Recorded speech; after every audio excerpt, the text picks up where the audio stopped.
Ready.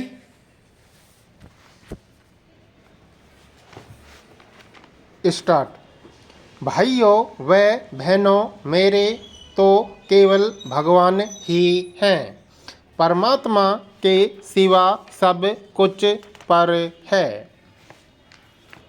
पर संसार के अधीन होना पराधीनता है। उपयोग इतना ही है कि पराधीनता को त्याग दें, अर्थात संसार से अपना संबंध विच्छेद करके जो निरंतर हमें छोड़ता चला जा रहा है उसी को छोड़ना है। और यही साधना है। जो सदा से विमुख है वह संसार से ही विमुख होता है, और जो सदा से सम्मुख है वह परमात्मा तत्व के ही सम्मुख होता है। मनुष्य संसार में यह अपना है और यह अपना नहीं है, इस प्रकार के दो विभाग किए हुए हैं। वह जिसे अपना मानता है उसकी चिंता उसे होती है, और जिसे अपना नहीं मानता वह धराशायी हो जाए तो भी उसकी चिंता नहीं होती। तो चिंता अपनेपन की होती है। असत संसार में जो आकर्षण या प्रियता है वह आसक्ति कहलाती है। वही आकर्षण भगवान में हो जाए तो उसे भक्ति या प्रेम कहते हैं।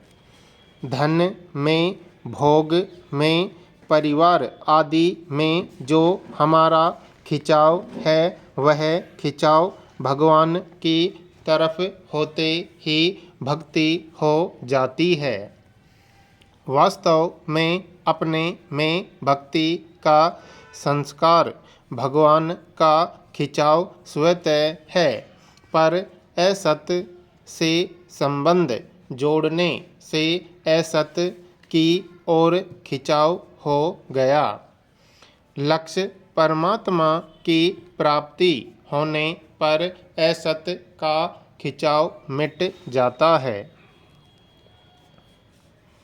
मनुष्य का कल्याण किसी परिस्थिति के अधीन नहीं है, अधीन उसके सदुपयोग में है। कैसी ही प्रतिकूल परिस्थिति क्यों न हो, उसमें वह अपना कल्याण कर सकता है। संसार में ऐसी कोई भी परिस्थिति नहीं है कि जिसमें जीव का कल्याण न हो सकता हो, कारण कि परमात्मा किसी भी परिस्थिति में कम या अधिक, समीप या दूर नहीं है, अपितु प्रत्येक परिस्थिति में समान रूप से विद्यमान है। हमारे सामने चाहे जैसी परिस्थिति, अवस्था, देश, काल, व्यक्ति, वस्तु आदि आए, वह सबकी सब परमात्मा की प्राप्ति में साधन सामग्री है। यदि मनुष्य उसका सदुपयोग करने की विद्या सीख जाए तो फिर उसका कल्याण निश्चित है। प्रतिकूल से प्रतिकूल परिस्थिति आ जाए तो उसके एक तो पापों का नाश होता है और एक नया विकास होता है, परंतु दुख से दुखी होने पर विकास रुक जाता है। सुख आने पर तो साधन में बाधा आ सकती है, पर दुख आने पर बाधा आ ही नहीं सकती, क्योंकि दुख अटकाने वाला नहीं है।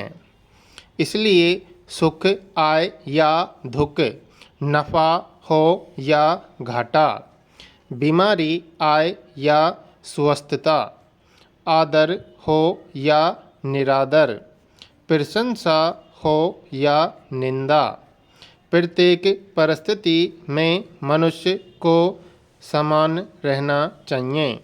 ऐसा सुख आ जाए, इतना नफ़ा हो जाए, ऐसी प्रशंसा हो जाए आदि की इच्छा रखने से वैसा तो होता नहीं, वह मुफ्त में दुख पाता रहता है। सुखदायी परिस्थिति में सुखी होना भी भोग है और दुखदायी परिस्थिति में दुखी होना भी भोग है, परंतु दोनों परिस्थितियों में सदुपयोग किया जाए तो भोग नहीं होगा, अधिक योग होगा, अर्थात उसके द्वारा परमात्मा से संबंध हो जाएगा। भोगी व्यक्ति योगी नहीं हो सकता।